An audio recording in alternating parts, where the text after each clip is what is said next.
অভাবনীয়, তবে অবিশ্বাস্য নয়।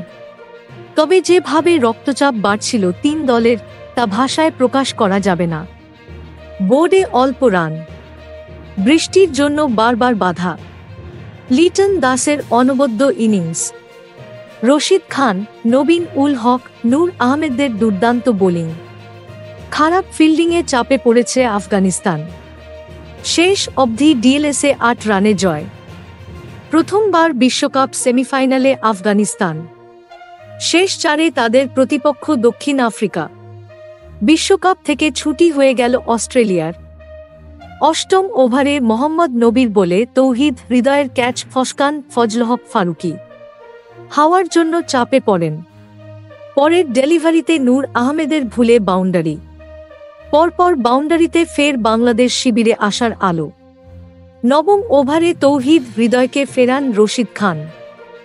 বাংলাদেশ যেভাবে এগোচ্ছিল, আফগানিস্তানের কাছে উইকেট নেওয়া ছাড়া বিকল্প ছিল না।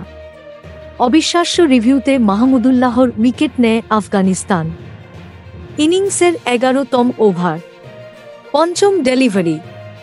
চোটের জন্য মাঠ ছেড়েছিলেন আফগান কিপার গুরবাজ। পরিবর্তিত কিপার মোহাম্মদ ইসাক আউটের আবেদন করেন। On field umpire Nitin Menon out দেননি। আত্মবিশ্বাসী ছিলেন কিপার, রশিদ খানকে রাজি করান। শেষ অবধি কিপারের ভরসায় রিভিউ নেন রশিদ।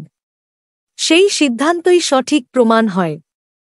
পরের বলে রিশাদকে ফেরান রশিদ।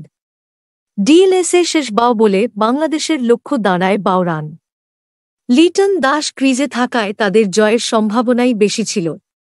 অস্ট্রেলিয়াও সেই প্রার্থনাতেই ছিল। ১৮তম ওভারে বোলিংয়ে আসেন নবীন উল হক। প্রথম বলেই সিঙ্গল নেন লিটন। উল্টো দিকে তাসকিন আহমেদ। সিঙ্গল নিয়েই এগতে থাকে বাংলাদেশ। তৃতীয় ডেলিভারিতে লিটনকে ফেরানোর সুযোগ এসেছিল। চতুর্থ বলে তাসকিনের উইকেট নিয়ে ম্যাচ জমিয়ে দেন নবীন উল হক।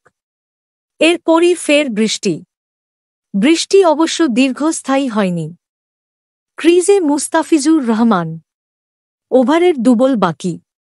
নবীনের কাছে সুযোগ ছিল ফিজকে ফিরিয়ে সেমিফাইনাল নিশ্চিত করার। পঞ্চম বলে